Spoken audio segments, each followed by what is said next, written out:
आप सभी को मेरा नमस्कार। वंदे मातरम। इस वीडियो में हम कक्षा 8वीं से हिंदी विषय के पाठ 16 बरसात के पानी ले भूजल संग्रहण नामक पाठ के प्रश्न उत्तर को समझेंगे। अर्थात मैं इस वीडियो में आप सभी को इस पाठ के जो भी प्रश्न हैं उनके उत्तर समझाने का प्रयास करूंगा। तो चलिए प्रारंभ करते हैं।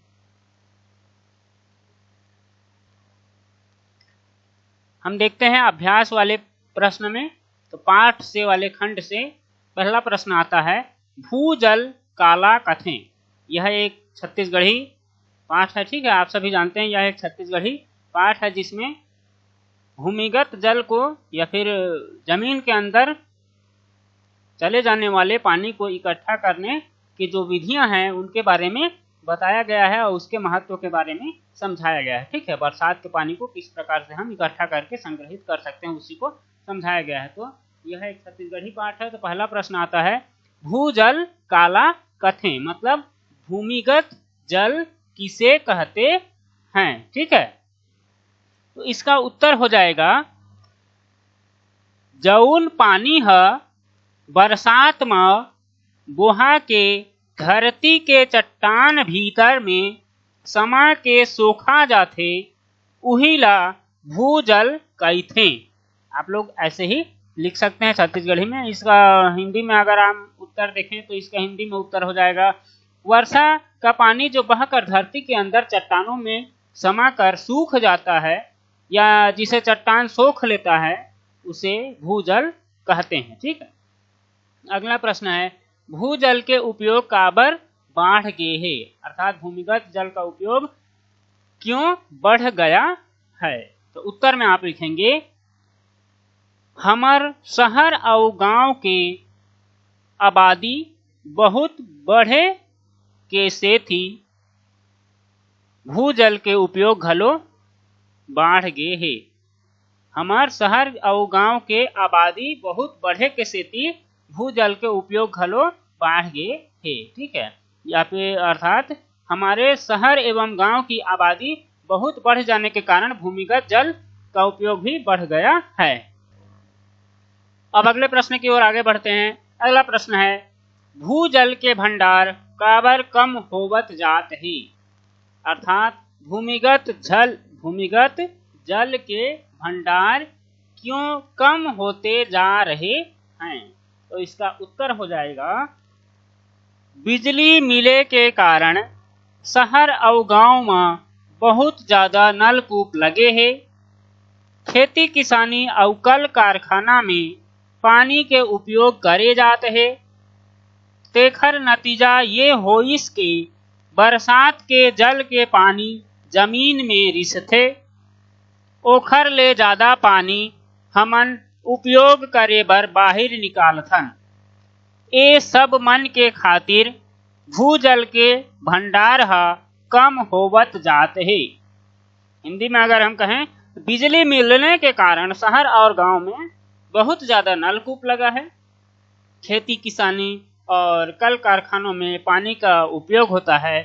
इसका परिणाम यह हुआ कि बरसात का जितना पानी जमीन सूखता है उससे ज्यादा पानी हम उपयोग करने हेतु बाहर निकालते हैं। इन सब के कारण भूजल भंडार कम होता जा रहा है।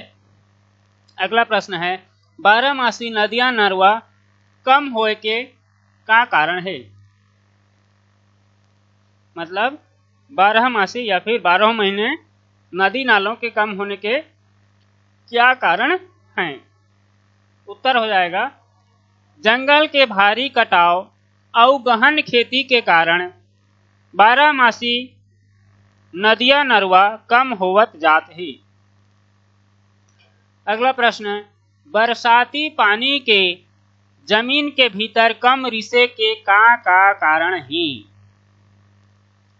उत्तर में लिखेंगे, मतलब इसका प्रश्न का हिंदी में हो जाएगा कि वर्षा के पानी का भूमि के अंदर कम रिसने या फिर कम सोखने के क्या क्या कारण हैं। ठीक है, तो इसके उत्तर में लिखेंगे, हम देखथन कि शहर और गांव मन में नवा नवा घर बनत जात है, सड़क और पक्का नाली बनत है, तरिया पटावत है, मैदान सकलात है और पेड़ पौधा ह दिन ब दिन कम होवत जात है। एखर सेती बरसाती पानी के जमीन के भीतर कम रिसाव होथे।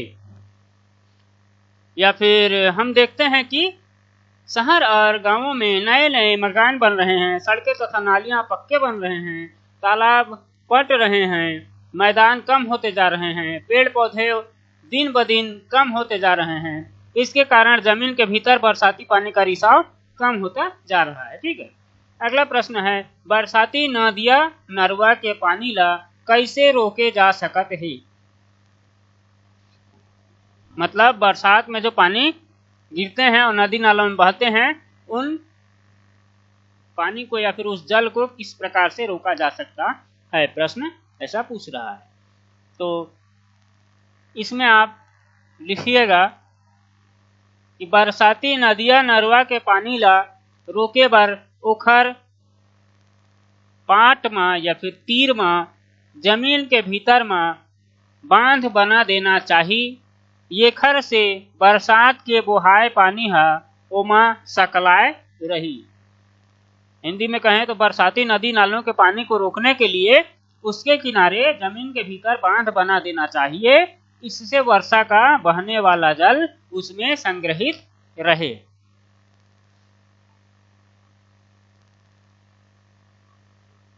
अगला है पाठ से आगे वाले प्रश्न हैं। तो इसमें पहला प्रश्न, भूजल के भंडार ला बढ़ाए के का उपाय हो सकत है, कक्षा में चर्चा कर लिखाओ।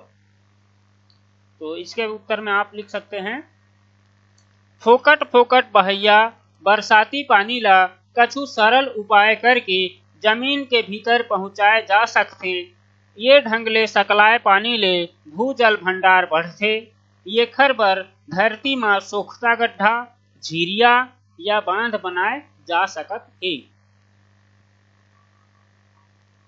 अगला प्रश्न है, कुआं और नलकूप में पानी के आवक कैसे बढ़ाया जा सकत है। गांव के सियान मन ले पूछ के लिखो। ये तो खैर आप लोगों को करने के लिए बोल रहा है कि गांव के बुजुर्गों से पूछकर लिखने बोल रहा है, लेकिन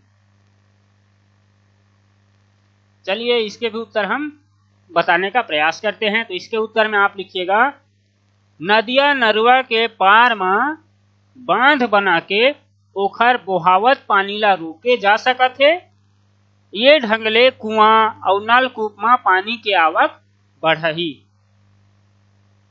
अगला प्रश्न, भूजल के संग्रहण काबर जरूरी है, सोच के लिखो। अगर जल के संग्रहण नहीं करही तो का हो जही, विचारो। ये आप लोग को सोचने के लिए कह रहा है कि भूजल का संग्रहण क्यों आवश्यक है, सोचकर बताइए। और अगर जल का संग्रहण हम नहीं करते हैं तो इसका क्या परिणाम होगा, यह भी बताने कहा जा रहा है। तो लिख सकते हैं कि भूजल के संग्रहण एखर सेती जरूरी है, काबर की जल के बिना तो जिंदगानी नहीं चल सके। जले छा तो जीवन है, जल के बिना कहूँ प्राणी के काम नहीं चल सके। जले छिता बिजली, कल कारखाना, खेती किसानी के काम चलते।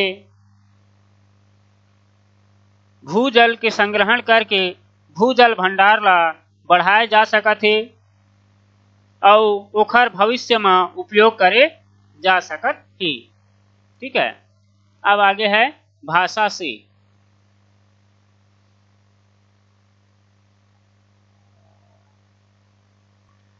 तो भाषा से में पहला प्रश्न है, समास विग्रह करके नाम लिखो। अर्थात जो भी शब्द हम लोग को दिए गए हैं प्रश्न में, उन शब्दों को समास विग्रह करना है, समास को तोड़ना है और कौन सा समास है उसे उसका नाम लिखना है। ठीक है, तो समास क्या होता है। समास जो अनेक शब्द होते हैं, दो या दो से अधिक जो शब्द होते हैं, उन शब्दों को छोटा करके एक शब्द बनाना और उस एक शब्द में उस सभी शब्दों के या फिर उस पूरे शब्द समूह के अर्थ को समाहित करना समास कहलाता है। ठीक है, या फिर कम से कम शब्दों में अधिक से अधिक अर्थ प्रकट करना समास कहलाता है, या फिर अनेक शब्दों को संक्षिप्त करके नए शब्द बनाने की प्रक्रिया समास कहलाती है। तो यहाँ पे जो दो दो शब्द हमें दिख रहे हैं, बीच में क्या लगा है, योजक चिन्ह लगा हुआ है, या फिर हम डेश कह सकते हैं, हाइफन कह सकते हैं। ठीक है, लंबा होता है तो डेश हो जाता है, छोटा रहता है हाइफन हो जाता है। यहाँ पे लंबा लगा हुआ है, फिर भी इसे हम हाइफन के रूप में देखेंगे क्योंकि योजक मतलब हाइफन होता है। ठीक है, तो यहाँ पे कुछ शब्द दिए गए हैं, उनके हमें समास विग्रह करने हैं और समास का नाम लिखना है। तो समास कितने प्रकार के होते हैं आप सभी जानते होंगे। समास 6 प्रकार के होते हैं। ठीक है, तत्पुरुष समास, अव्ययी भाव समास, कर्मधारय समास, द्विगु समास, द्वंद्व समास, बहुब्रीहि समास। ठीक है, तो इसमें और आप लोग देखते होंगे कि बीच में अगर डेश मिले, योजक चिन्ह मिले, तो वहां पे क्या होता है, अगर इस प्रकार का योजक चिन्ह मिलता है तो वहां पे अधिकतर द्वंद्व समास होता है। लेकिन हर बार द्वंद्व समास होगा इसकी भी कोई गारंटी नहीं है। तो यहाँ पे हम देखते हैं कि किसमें कौन सा समास होगा। समास क्या होता है, पूरे वाक्य का जो अर्थ होता है उस अर्थ के आधार पर समास होता है। ठीक है, भूजल लिखा हुआ, पहला है भूजल। ठीक है, तो भू और जल, इसका खंडन अगर हम करें तो भू और जल नहीं होगा, क्या होगा, भूमि का जल। ठीक है, भूमि का जल। तो बीच में क्या आया, का। तो आप सभी जानते होंगे कि अगर दो शब्दों के बीच में, दो पदों के बीच में कारक चिन्ह आता है और समास बनाने पर वह कारक चिन्ह का लोप हो जाता है, तो वहां पे क्या होता है, तत्पुरुष समास होता है। ठीक है, तो इस वाले में क्या होगा, भूजल मतलब भूमि का जल और समास का नाम तत्पुरुष समास। कल कारखाना, तो कल का कारखाना थोड़ी लिखेंगे, तो इसका हो जाए कल और कारखाना। तो बीच में और अगर शब्द आता है, बीच में और आता है और समास जोड़ने पर और का लोप होकर वहां पे डेश लग जाता है या फिर योजक चिन्ह लग जाता है, तो उसमें क्या होता है, द्वंद्व समास। और द्वंद्व समास में क्या होता है, दोनों पद प्रधान होते हैं, दोनों में से कोई किसी की विशेषता नहीं बताते रहता, ना ही बीच में कारक चिन्ह का लोप होगा। ठीक है, क्या का लोप होगा, और का लोप होगा। ठीक, और इसमें दोनों ही अपने आप में दमदार होते हैं, कोई छोटा बड़ा नहीं होता है। ठीक है, कोई अव्यय भी नहीं होता है। तो कल कारखाना, कल और कारखाना द्वंद्व समास। छप्पर छानी, छप्पर और छानी द्वंद्व समास। नदियां नरवा, नदिया और नरवा द्वंद्व समास। खेती किसानी, खेती और किसानी द्वंद्व समास। पेड़ पौधा, पेड़ और पौधा द्वंद्व समास। ठीक है, अगला है खाल्हे लिखाए वाक्य मनले विशेषण विशेष से छांट के लिखो। विशेषण और विशेष शब्द ला छांट के लिखो, ऐसा बोल रहा है। मतलब जो भी नीचे दिए गए हैं उसमें से विशेषण और विशेष को छांट कर लिखना है। तो पहला हो जाएगा ओखर खाले ठोस चट्टान होथे। ओखर खाले ठोस चट्टान होथे। ठीक है, तो इसमें खाल्हे की विशेषता ओखर तो नहीं बता रहा है, ठोस की विशेषता खाल्हे तो नहीं बता रहा है, चट्टान की विशेषता कौन बता रहा है, ठोस। चट्टान कैसा है, ठोस है। ठीक है, तो कौन सा हो जाएगा, ठोस इसमें विशेषण हो जाएगा और चट्टान इसमें विशेष्य हो जाएगा। ठीक है, तो एक तरफ आप विशेषण का कॉलम बना लेंगे, दूसरे बगल में विशेष्य लिख लेंगे, और एक तरफ आप ठोस लिखेंगे और दूसरी ओर विशेष्य में चट्टान लिखेंगे। तो अगला है जंगल के भारी कटाव और गहन खेती के कारण बारहमासी नदियां नरवा कम होवत जात है। तो यहाँ पे कौन कौन सा है, एक तो ये है और एक ये है। ठीक है, इन दोनों में हमें विशेषण और विशेष्य खोजने हैं। कटाव कैसा है, भारी कटाव है, छोटा मोटा कटाव नहीं है। ठीक है, तो कटाव का विशेषता कौन बता रहा है, कैसा कटाव है, भारी कटाव। तो भारी क्या है, विशेषण है और कटाव विशेष्य, ठीक है, कटाव विशेष्य है। और इसमें गहन खेती, कैसी खेती? गहन खेती। खेती विशेषण विशेष्य हो जाएगा और गहन विशेषण। अगला है, हम अपन शहर और बड़े गांव ला देखन त हम पाबोन के उहाँ नवा नवा घर बनत जात है। तो इसका हो जाएगा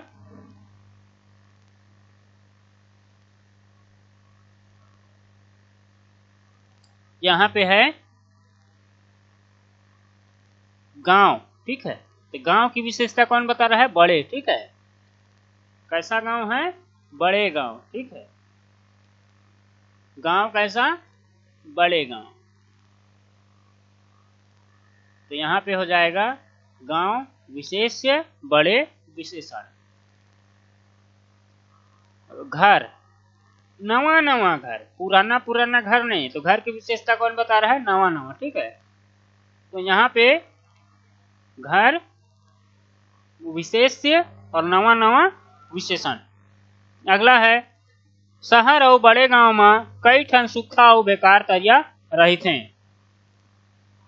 तो पहला मैं यहाँ पे लगा दे रहा हूँ ये, और दूसरा है ये, ठीक है। तो यहाँ पे ऊपर में हमने बड़े गांव में क्या किया, वही होगा। बड़े हो जाएगा विशेषण, गांव हो जाएगा विशेष्य। यहाँ पे सूखा और बेकार हो जाएगा सूखा और बेकार विशेषण, और तरिया हो जाएगा विशेष्य, ठीक। अगला है, पाठ में आए अनुनासिक और अनुस्वार वाले शब्द मन ला छांट के लिखो।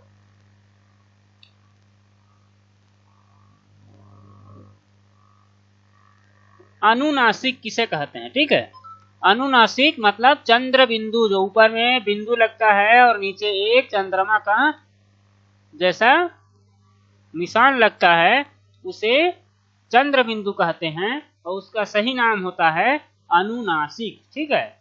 और अगला है अनुस्वार। अनुस्वार क्या होता है? ऊपर में चंद्र नहीं रहता है, केवल एक बिंदु रहता है, उसे अनुस्वार कहते हैं। अनुस्वार का उपयोग किसके लिए होता है? जो हमारे वर्णमाला के पंचमाक्षर होते हैं, उनको रिप्लेस करने के लिए इसका उपयोग किया जाता है। अनुस्वार का अंक की मात्रा, जिसे हम सामान्य भाषा में अंक की मात्रा कहते हैं, उसका उपयोग क्यों किया जाता है? जो पंचमाक्षर होते हैं, या फिर हम कह सकते हैं ग कह सकते हैं, निया कह सकते हैं, या फिर ण, न, म, इन प्रकार के जो पंचम अक्षर हैं, मतलब वर्णमाला में पांचवें जो अक्षर होते हैं, लाइन के पंक्ति के पांचवें अक्षर, उनको रिप्लेस करने के लिए इसका उपयोग किया जाता है, या फिर उनको ना लिख के हम इसको उसके जगह में लिख देते हैं, ठीक। खाल्हे लिखाए शब्द मन ला अपन वाक्य में प्रयोग करो। तो ये ऊपर वाले प्रश्न को आप छांट कर लिख लीजिएगा, पाठ में कौन कौन से शब्द आए हैं। और अगला है, खाल्हे लिखाए शब्द मन ला अपन वाक्य में प्रयोग करो। तो पहला है आबादी। आबादी का अर्थ होता है जनसंख्या, ठीक। तो इसके वाक्य प्रयोग में आप लिख सकते हैं, हमारे देश की आबादी है दिनों दिन बढ़ते ही जात है। हमारे देश की आबादी दिन ब दिन बढ़त जात है। अगला है बारहमासी।